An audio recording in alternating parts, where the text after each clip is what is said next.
स्वागत है आप सभी का एक बार फिर से। महाविकास अघाड़ी ने आगामी महाराष्ट्र विधानसभा चुनाव के लिए संभावित सीट बंटवारे के फॉर्मूले पर चर्चा शुरू कर दी है, जिसकी शुरुआत मुंबई से हो रही है। शनिवार को हुई बैठक में शिवसेना ने 20 सीटों पर अपना दांव पेश किया। कांग्रेस ने 15 सीटें मांगी, जबकि राष्ट्रवादी कांग्रेस पार्टी 7 सीटों पर चुनाव लड़ना चाहती थी।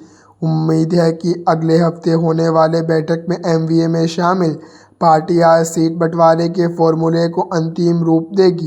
2019 के विधानसभा चुनाव में तीनों पार्टियों ने मुंबई की 36 सीटों में से 20 सीटें जीती थी, इसलिए चर्चा बाकी बची 16 सीटों के बंटवारे पर होगी।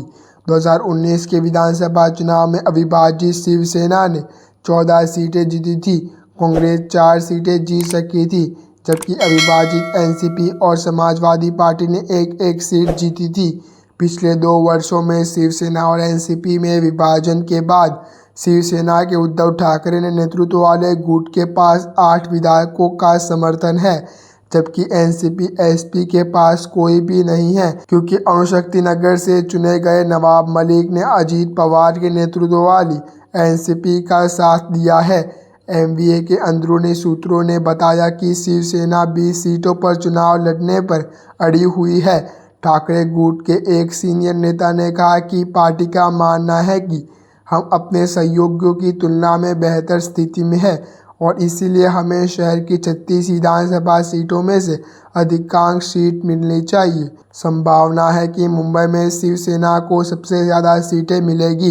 एनसीपी एसपी नेता और पूर्व मंत्री जितेंद्र आव्हाड ने इसकी पुष्टि करते हुए कहा कि मुंबई में सीटों के बंटवारे के मामले में शिवसेना बड़ा भाई ही रहेगी।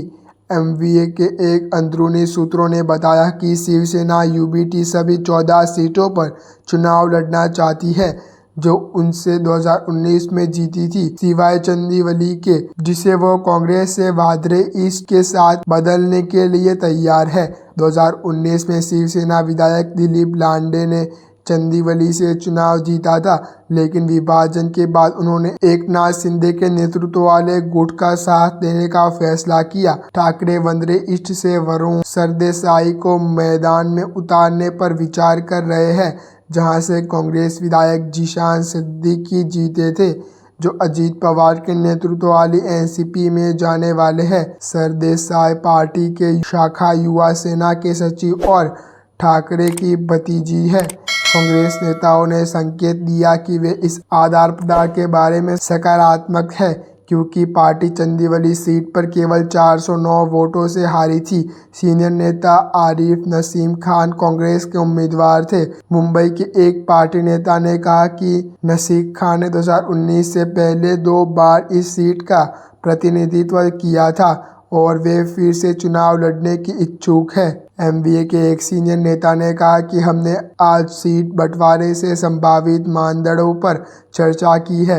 ये मूल रूप से इस बात पर निर्भर करता है कि सीट किसने कितनी बार जीती है और उम्मीदवार की क्षमता क्या है। उन्होंने आगे कहा कि तीनों दल पिछले चुनाव में जीत गई सीटें चाहते हैं। ऐसे ही अच्छे न्यूज़ जानने के लिए आप हमारे यूट्यूब चैनल को सब्सक्राइब करना ना भूलें।